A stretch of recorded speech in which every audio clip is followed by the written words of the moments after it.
Monissa työtehtävissä esiintyy käsin tehtäviä nostoja, taakkojen siirtämistä, kumaria ja kiertyneitä työasentoja.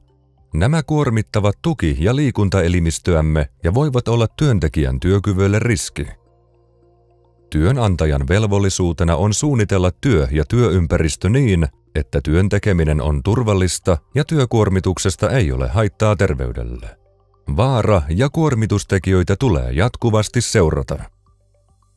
Työterveyshuollon tehtävänä on yhteistoimin työpaikan kanssa edistää työntekijöiden terveyttä ja työkykyä, turvallista työn tekemistä, työyhteisön toimintaa sekä ehkäistä työhön liittyviä sairauksia ja tapaturmia.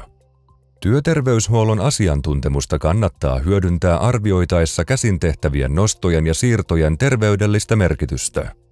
Nämä tulisi huomioida työterveyshuollon tekemässä työpaikkaselvityksessä.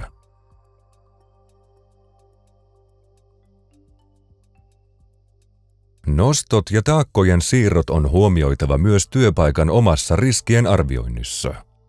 Vaarojen ja haittojen tunnistamista voidaan tehdä esimerkiksi havainnoimalla työn tekemistä ja haastattelemalla työntekijöitä. Ensisijaisesti käsin tehtävät nostot ja siirrot tulee pyrkiä poistamaan. Ellei tämä ole mahdollista, on niiden riskin suuruus työntekijän turvallisuudelle ja terveydelle arvioitava ja määritettävä tarpeelliset toimenpiteet. Työnantaja vastaa työtilojen ja työmenetelmien turvallisuudesta.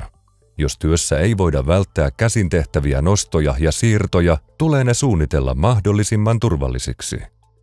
Nostoista aiheutuvan kuormituksen vähentämiseksi tulee hankkia työhön sopivia nostoapuvälineitä. Käsin tehtävissä nostoissa on torjuttava liukastumisvaara ja suojakäsineet helpottavat tarttumista. Tarvittaessa nostot voidaan tehdä parityönä. Lisäksi työntekijälle tulee antaa opastusta nostoergonomiasta ja nostoapuvälineiden käytöstä.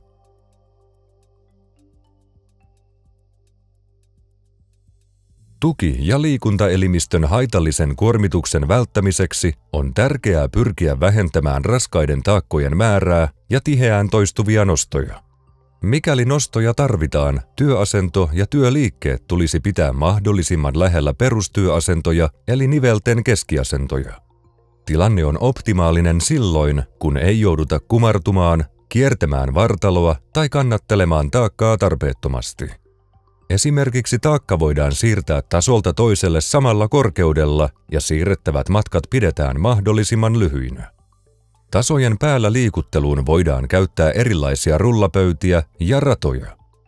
Mahdollisiin kuljetuksiin tulisi olla käytettävissä tarkoitukseen soveltuvia kärryjä tai lavoja.